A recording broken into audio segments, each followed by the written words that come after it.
جب کوئی شخص فوت ہو جائے تو صدمہ تو ہوتا ہے، اس کا تو انکار نہیں ہے، لیکن کچھ لوگ اس طرح سے بین کر رہے ہوتے ہیں، اس طرح سے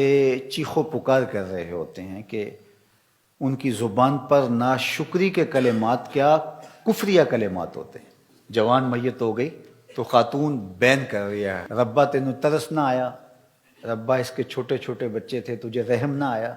تو کیا خدا بے رحم ہے؟ آقا کریم علیہ السلام نے ارشاد فرمایا، ذرا سنیے، لیس منا من لطم الخدود وشق الجیوب ودعا بدعوی الجاہلیہ، یا لیس منا من ضرب الخدود وشق الجیوب ودعا بدعوی الجاہلیہ، مختلف کلمات سے یہ حدیث ہے۔ جس نے منہ پر تماچے مارے، گریبان پھاڑا اور جاہلوں جیسی باتیں کی، فرمایا ہمارے ساتھ اس کا کوئی تعلق نہیں ہے۔ صدمہ تو ہوتا ہے، لیکن صدمے میں یوں بے قابو ہو جانا کہ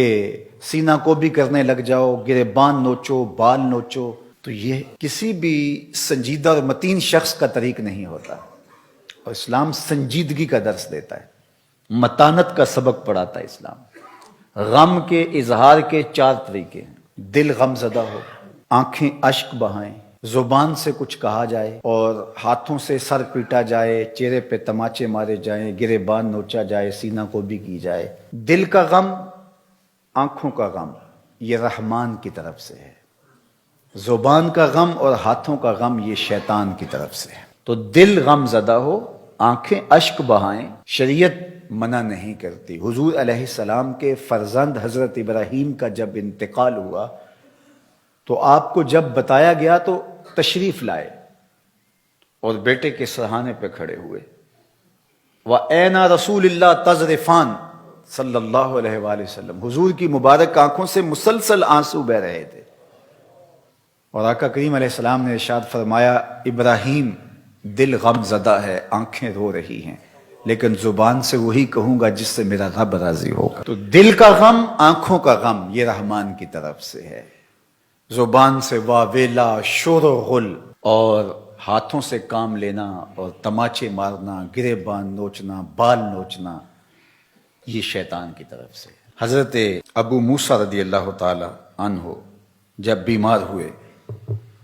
تو آخری لمحات تھے ان کے، تو ان کی زوجہ محترمہ ان کو سنبھالے ہوئے تھی، حتیٰ کہ حضرت ابو موسیٰ کا سر ان کی بیوی کی آغوش میں تھا، گود میں تھا۔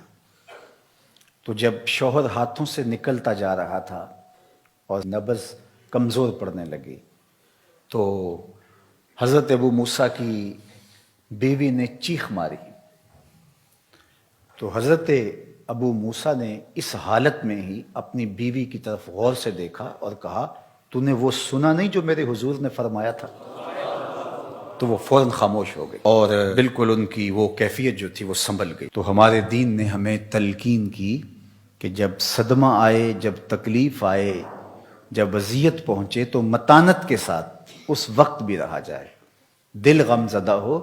اس پہ اختیار نہیں ہے، آنکھیں اشک بہائیں، اس پہ اختیار نہیں ہے، لیکن زبان واویلا کرے اور کلمات کفریہ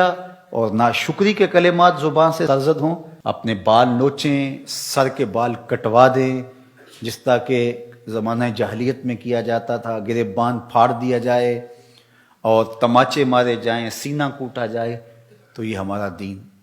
ہمیں اس سے منع کرتا ہے، اس سے روکتا ہے، اور ایسا کرنے والوں کے لیے اتنی سخت وعید فرمائی کہ وہ ہمارے سے ہے ہی نہیں،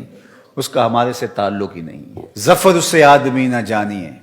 چاہے جتنا بھی ہو صاحب فہم و ذکا، جسے عیش میں یاد خدا نہ رہی، جسے تیش میں خوف خدا نہ رہا۔ خوشی کا موقع ہو تو پھول نہ جائے کہ شریعت کا اس وقت بھی پاس نہ رہے، بیٹے کی شادی ہے، عقیقہ ہے، ولیمہ ہے،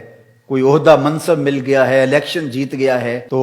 شریعت کا پاس ہی نہیں ہے، جو کچھ ہو رہا ہے، جی بیٹا خوشی کا موقع ہے، مسرتوں کا ہجوم ہے، جو مرضی کرے، اور دوسری جانب غم آئے تو زبان سے ناشکری کے کلمات۔